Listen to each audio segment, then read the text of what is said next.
request before we have the class. If for any reason, you physically can't, you know, if for any reason after the meditation, when I usually talk and I answer questions, if you physically can't do that, if you have some problems with your back, or please let me know before, because I don't mind if people, I just see their name, they lie down, they listen to what I talk about. I don't mind that, but let me know, because otherwise it's kind of an insult if people just leave. So let me know if you have that kind of, Christine let me know, and Carrie let me know, and it's just fine. But it's really not good to just leave. You wait another 10 minutes. Sometimes the talks are more powerful than the meditation classes, and you can really get something of depth and value from them.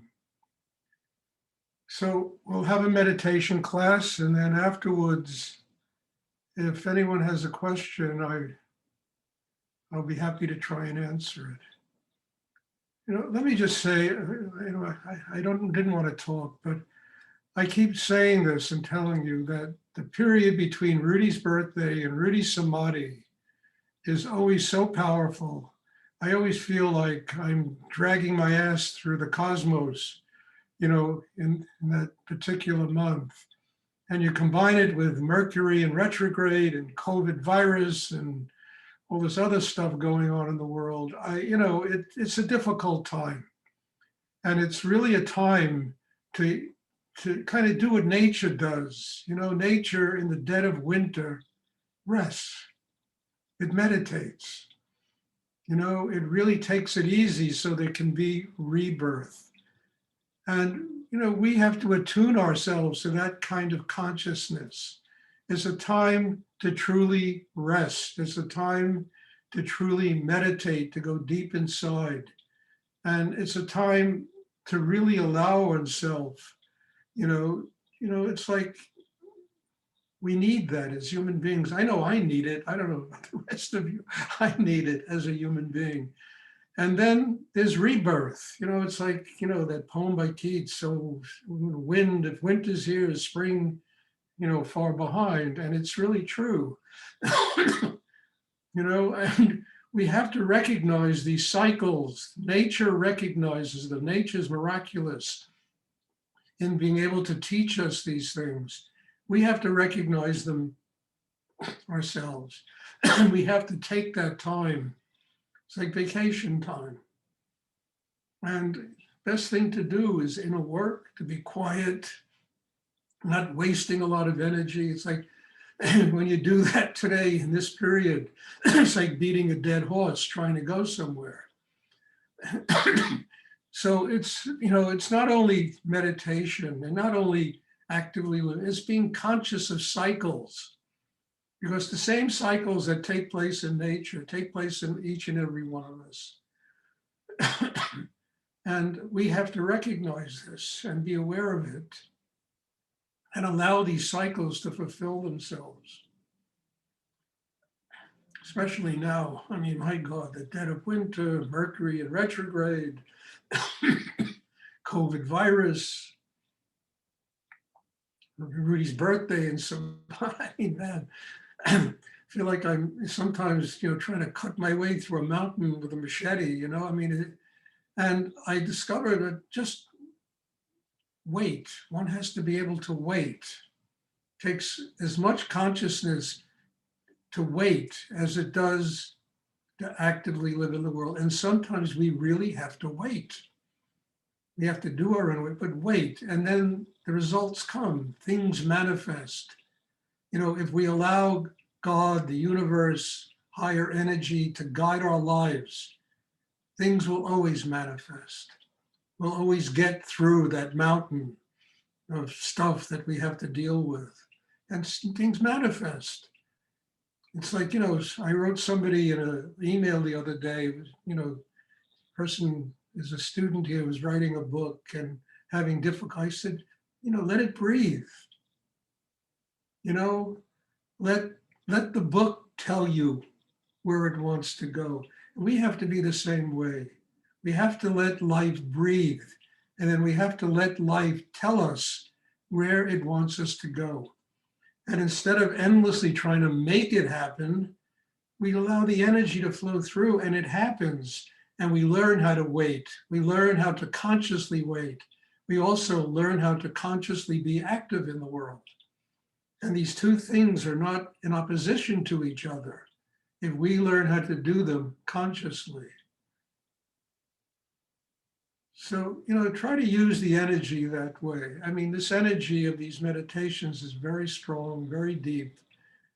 Take it inside yourself and allow cycles to fulfill themselves.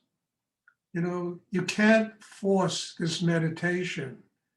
If you try to breathe the heart open, it's not going to work. So you have to have gratitude. That works. You understand? If you try to breathe the navel chakra, it's not going to work. But you just focus your attention there. That will open the chakra. So we use the tools we have consciously. And then this energy can flow through and it will guide us. If we trust it, it will guide us. It'll really give us extraordinary things to do with our lives.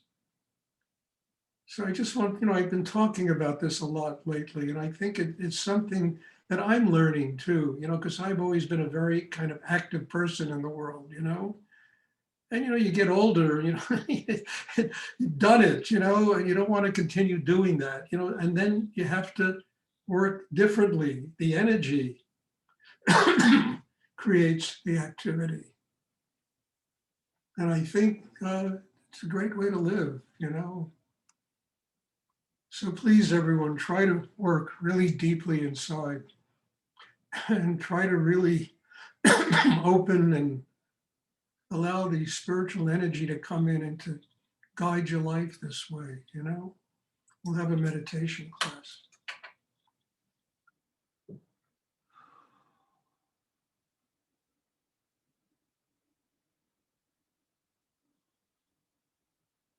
Muted, everyone. And does anyone have a question they would like to ask?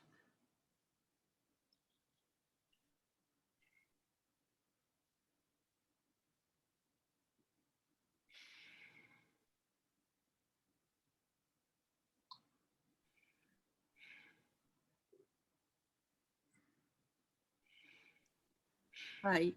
Are you experience to see third eyes like this area? Not necessary to see, just popping up, or what is that? I don't understand your question. Third eyes. When you meditate, you feel third eyes around this area. Yes. What looks like what looks like? I mean, Well, no. listen, Tsuko, as you work in yourself, it'll grow inside you. You will experience this. I can't really tell you what it is. It's something that's unique in every human being. You will experience it. It's an eye that opens, that allows you to see through all the illusion of life, what's real. You understand?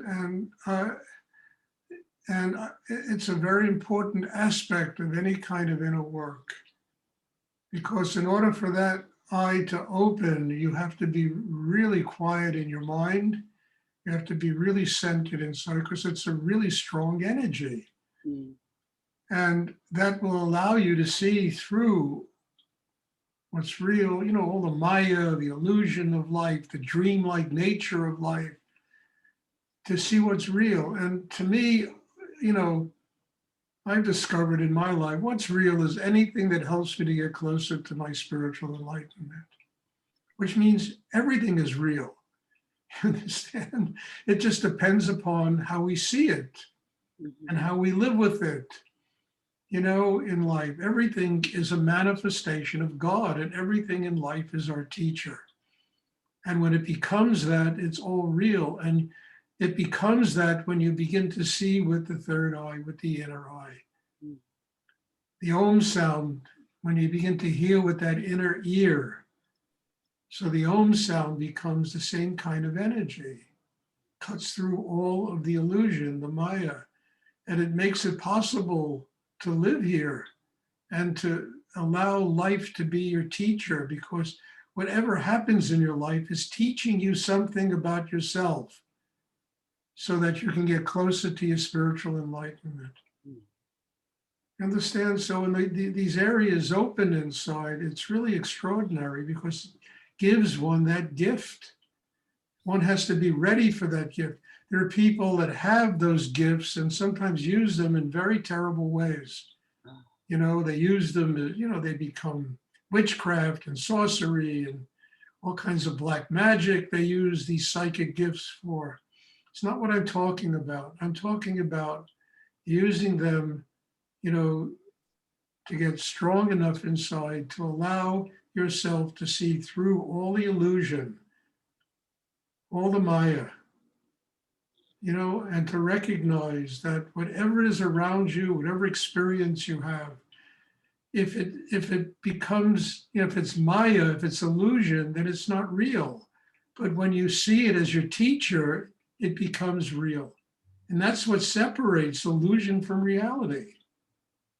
But we need to have incredible inner development to do this and to do it in a conscious way. I don't mean to do it as a, you know, a psychic and this and people that have these gifts, but to do it in a conscious way where it serves us as a means to get closer to our spiritual enlightenment.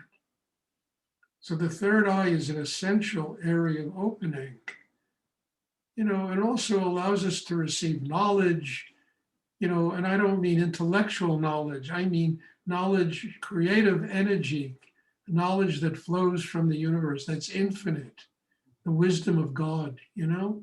The wisdom of God is a different kind of intelligence than the wisdom of man, than the intelligence of man. And when a person is open enough inside, then you understand their mind, their third eye, their opening allows them to receive that wisdom. It's the place where all creative energy comes from. I mean, you're a dancer, you're an artist, a musician, you know, it's how I met you, for God's sake. And that's where all the creative energy comes from. I mean, I mentioned this a lot because I loved it. You know, when Bach was dying, all the people around him, his wife and children, they were all lamenting and, you know, he's dying and crying. And he said, what? He said, I'm just going where the music comes from. I read that. It really changed, it really opened something in me so profoundly. He was going where all creativity comes from. So in our lives, as we live every day, we have to be able to go there, to receive that creativity and allow it to guide our lives. That doesn't happen if the third eye isn't open, if the crown chakra is not open, throat isn't open, the heart isn't open. We're not grounded in the navel chakra isn't open, sexual energy isn't open. Because when these things are not open, it just creates blocks that keep us from opening all the other chakras in a deep way.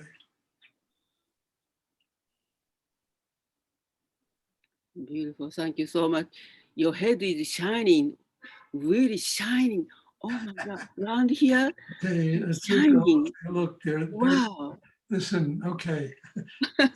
Take it inside yourself. You don't have to talk about it. Just take it inside yourself. Let it work on you. Does anyone else have a question they would like to ask?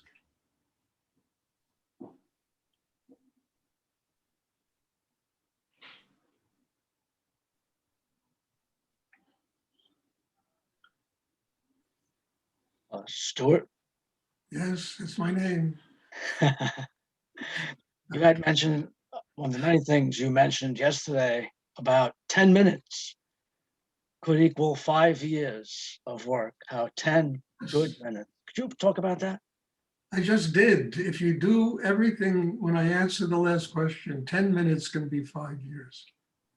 You can do in minutes what used to take you lifetimes to do, years to do. I really mean it. You know, it's incredible how that energy gives you the capacity to do. And it's not this, as I said many times, this or that. You can do this and that and that and that. Your energy is strong enough to be able to nurture so many different things and to use them creatively. And you can do in minutes what it used to take years to do. I can do now in minutes, seconds, what it used to take me forever to do. And it's just the growth, it's the capacity inside oneself. You get past yourself, because the only thing that keeps us from doing things is ourself. We get past ourselves and all these things become possible.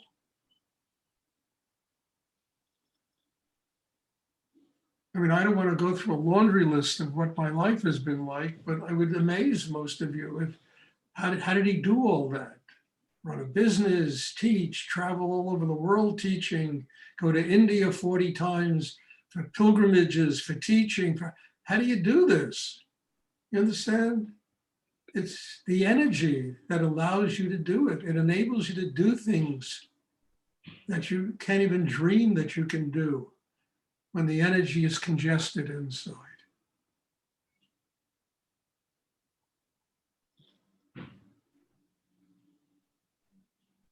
And that's, not even a tenth of the laundry list of what used to go on in my life. And in many ways still does, not as much. I've lived through all that, and now it's a different level of teaching these classes, of connecting with people this way all over the world, trying to really do Rudy's work in the most profound way I can so that it nurtures people. And my job is to just give it away. My job is not to be a teacher. I told you, I'm not a guru, it's to give it away. It's to really share this Shakti, this energy with people so they can grow and have their own independent connection with God. That's the best service anybody can do me, get their own independent connection with God. But that takes commitment, it takes focus, it takes a need inside oneself that transcends all other needs, that enables you to do the work that you have to do on yourself to get to the place I'm talking about.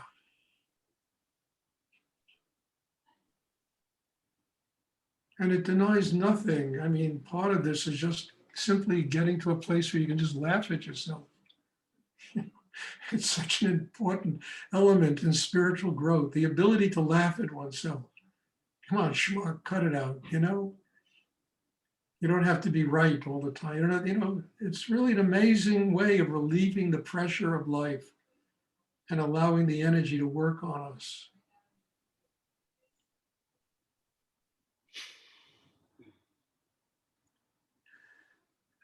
Does anyone else have a question they would like to ask?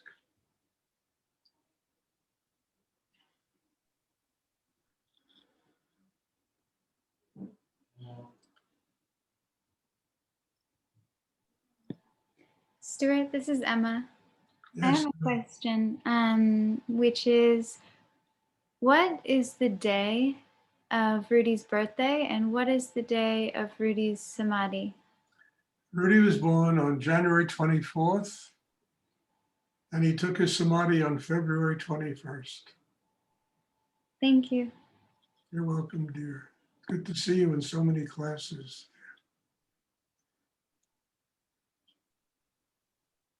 Does anyone else have a question they would like to? Those are very precious days for me. They're very special days, especially the day of the samadhi is, I was there when it happened, and it was an amazing revelation for me of the profundity of Rudy's work and teaching this, and to be able to carry on something that he gave to the world. It was just, to me, I look at myself, I always say in the mirror, and I see a living miracle. You don't hit a mountain at 125 miles an hour just to walk away without having something important to do in life. And it's a living miracle, and I'm just grateful to have learned what he taught me and to be able to do what I do. So Samadhi is the 21st. I think that's on a Sunday. Is it a Saturday, Sunday? I don't know. Sunday. Sunday, we'll have a special class on that day. We'll have two special classes, one in Europe and one here in the Americas. Europe and the Middle East and in the Americas. Does anyone else have a question they would like to ask? In all humility, I end this, maybe I sound like a broken record, I don't know, but I just want to thank everybody for being here, because your presence here really makes me work deeply on myself. You know, to be able to nurture 35, 40 people that come to a class like this. And I'm very grateful to come here and do it. Transforms me every day that I do this. Sometimes, like yesterday, I complained, but all right, I think once in 8 months, I have the right to complain. I told you I was burning out. I'm not burning out, you know. I mean, if it wasn't for this, I would be dead, frankly, doing this kind of work with people. So God bless you all, and thank you for being here, and thank you for opening and taking this energy inside and allowing me to give it away, because that's really what I have to do at this time of my life, give it away to people that want to work hard enough on themselves to take it. It's the goal. So we'll have a class on, what is today? Monday? I don't even know the days anymore. We'll have a class on Wednesday, and hopefully I'll see everybody then. Bless you all. Thank you, Stuart. Stuart. So much. Good night. Thank you. Good night.